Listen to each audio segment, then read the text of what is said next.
Andrew Brandt on the show on Monday talking about Carson Wentz. He says, I don't see him being traded. I don't see him being released. He says you have one option. Fix him. John Clayton from the Washington Post, their NFL writer. The NFL playoffs this weekend on 97.3 ESPN. We will talk playoffs, but I definitely want to hear John's take on now that the offseason's here, John. We talked to you most of the season about Wentz and the problems there.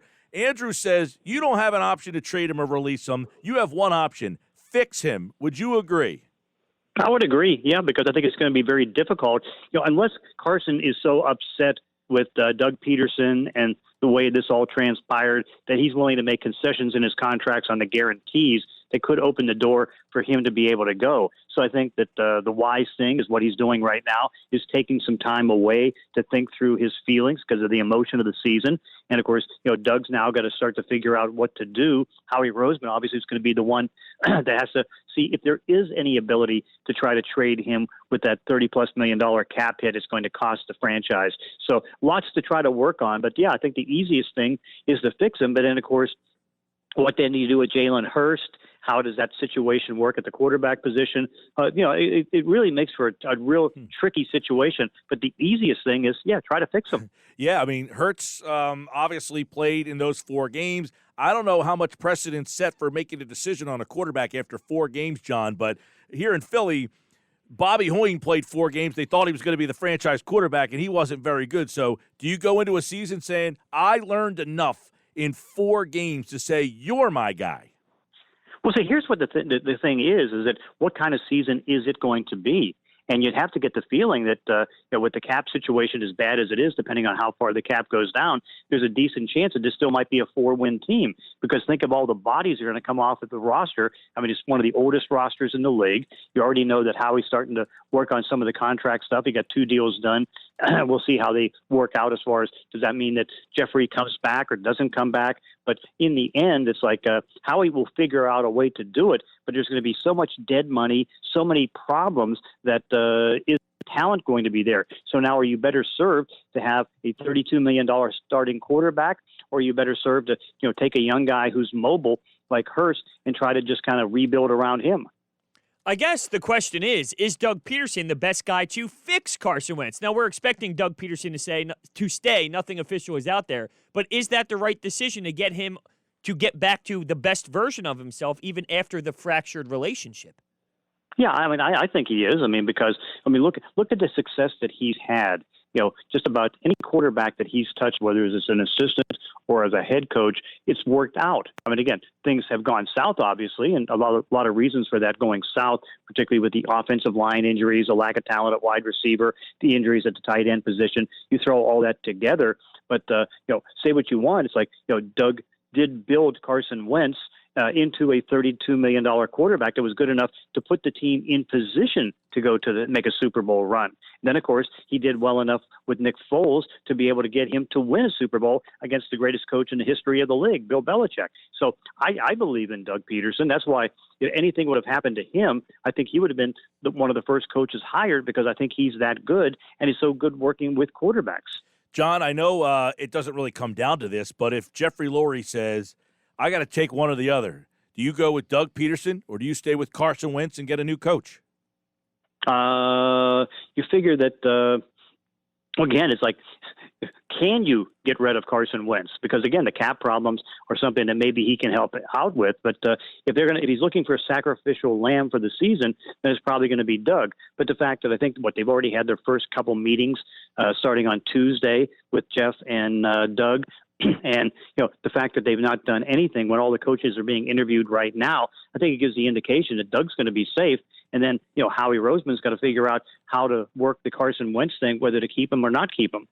I know last week for the Washington Post, you wrote about the NFL and all the quarterback movement we could see this offseason. So will the Eagles have landing spots for Wentz? In other words, is there going to be openings that could make moving him a realistic possibility, even with the hits, even with the financials? Would they have teams saying, you know what, if you want to move him, we're willing to listen? Yeah, I think that there will be landing spots for him. Now, the question is, how much of a discount will the Eagles be willing to take as far as any kind of a trade? Because clearly it's not going to be a thing where they're going to get 2 first-round picks or even a first-round pick for Carson Wentz. I mean, again, the contract is going to be prohibitive as far as that. And, of course, you're picking up a lot of the guarantees and all that stuff, too, which may not be the easiest thing for a team. But, again, I think there's going to be enough movement that you can see something. Like, for example, let's say they in San Francisco, they decide, okay, we need the cap room with Jimmy Garoppolo, so let's move him, and then they could be in the mix for Carson Wentz because they may not have the cap room to do it. Today, Arthur Blank of the Atlanta Falcons didn't give the 100% endorsement for the ability of Matt Ryan to come back and Julio Jones to come back, and they've got some major cap issues. But again, if there's adjustments that Carson Wentz can make with the contract, and I'm not saying he has to take a big pay cut or anything like that.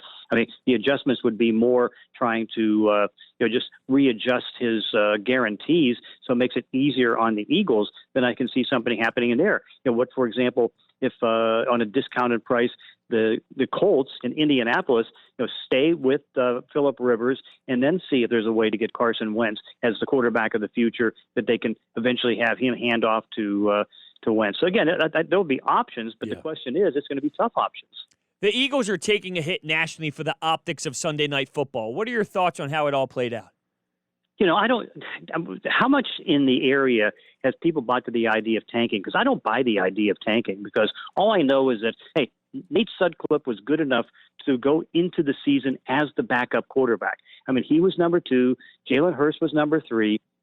And, they had confidence in Nate Sutcliffe. So was this a move to, basically tank so they go from 9 to 6 in the draft? It was a bad decision. I totally did not like the decision whatsoever because I didn't think there was a need for it. I know Jalen was struggling, but to bring Nate off at that time, it's not like you wanted to prove something and see where Nate is. You know what Nate Sutcliffe is.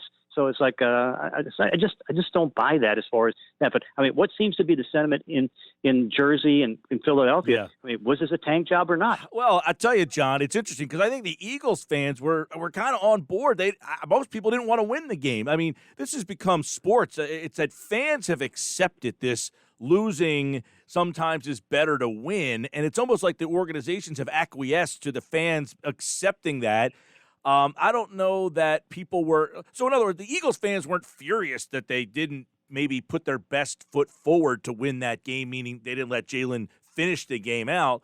They wanted to lose that game. They were happy about losing the game, if that makes sense. I mean, I hate to say that, but – yeah, I guess I can see that because there is a big difference between 6 to 9 in the draft, particularly in what's going to be a very weird draft because there's so much uncertainty because of the fact that you didn't have all the colleges playing and you didn't have all the players playing. Right. And a lot of the guys that could be taken in that top 10, you may not have had any tape of them or film of them until like the 2019 season. So, yeah, there's a lot of questions, I think, in that regard. You just had this wild aftermath of Miles Sanders saying that we didn't support it. And then Jason Kelce said today, there was a report that some of the players had to be restrained on the sideline. They were going after Peterson. And then Jason Kelce said that never happened. So, I mean, it's just been a wild few days. This season has just been such a mess that it's gotten to the point where there's a reporter saying that the guys tried to fist fight Peterson on the sideline. Well, then, Kelce says that didn't happen. So it's been just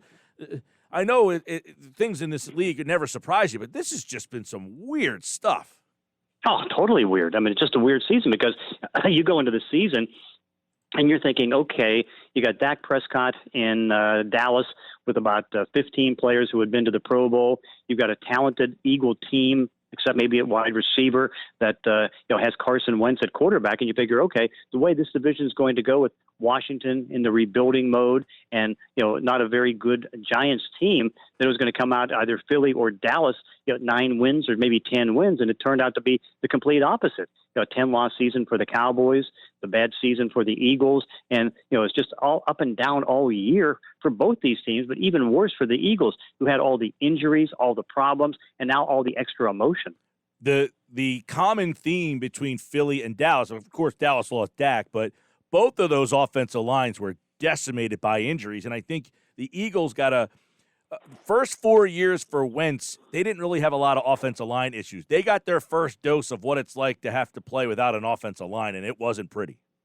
No, it was not pretty at all. And, of course, now there's got to be a little bit of rebuilding on the offensive line. I mean, there's still enough talent there. But, I mean, you saw it from the very beginning. Lane Johnson he had a tough season. It was bad all the way around. I mean, you can see Jason Peters has hit the end. And so that's now changed. And he had such a great career. And then, the injuries at guard, I mean, Brandon Brooks, going down. And then even as the season went on, all the different combinations. I mean, what was it? They ended up with 12 or 11. 14. 14. Okay, 14 different combinations of offensive linemen. I mean, you can't build anything that way. And then to start the season off with 8 sacks against Washington, that really just threw Carson Wentz's game off. We're talking with John Clayton, the Washington Post. Questions for the NFL playoffs. They start this weekend.